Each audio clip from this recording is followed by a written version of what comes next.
parents, we do whatever it takes to give our children the best opportunity to succeed in life. And now a new law is giving parents more choice to decide where their students will learn. We're talking about school vouchers, which can be used for private school tuition and other expenses, regardless of socioeconomic status. Since this new law went into effect, the Diocese of Venice says they're seeing a spike in admissions. Look at some of these numbers. St. John Newman saw a 45 percentage point increase. Bishop Verot up 20 percentage points. St. Andrew 21%. Cardinal Mooney up 43 percentage points. Wink News anchor Annette Montgomery tells us what parents are saying about this expanded law. School vouchers are not new in Florida.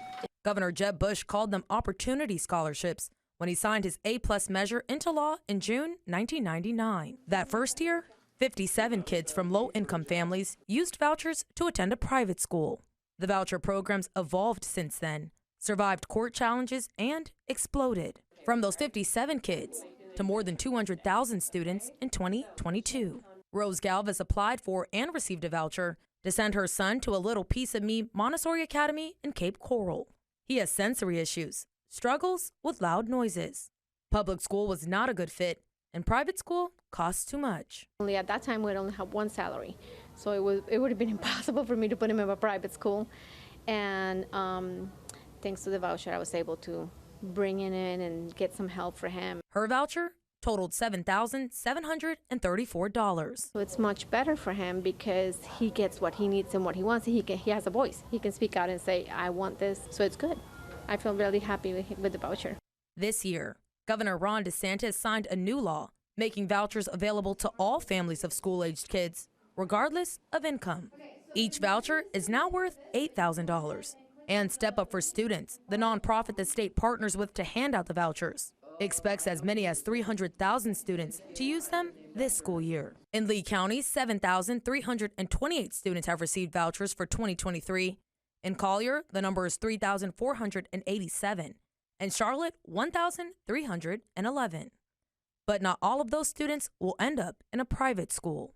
Most of the scholarships are full-time scholarships that allow families either to be homeschooled, money for homeschooling, or to use money for private schooling. We also have scholarships for kids who need transportation to get from one school to another. And we have scholarships for kids who are in district schools who are struggling in reading and math. There are 53 private schools in Lee County. Florida's Department of Education says 36 of them will accept those vouchers. The Catholic Diocese of Venice told me it's already seeing a 10% spike in enrollment. There's no question that the tax credit scholarship program from the state of Florida has helped us. It adds stability to our financial situations at our schools. We have a couple schools that are 100% tax credit scholarship students. I've seen a lot of students blossom.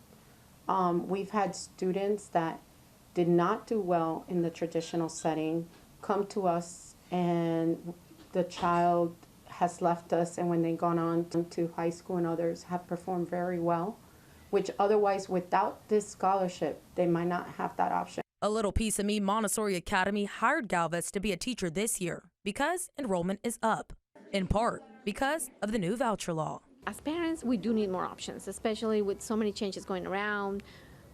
I think we all need the opportunity to get out of the regular setting and bring our kids into a place where they feel safe, happy, joyful. Annette Montgomery, Wink News. The Education Law Center estimates the new voucher law will cost taxpayers $4 billion. Opponents fear that money will come from funding usually set aside for public schools. The previous voucher bill cost the state an estimated $1.5 billion.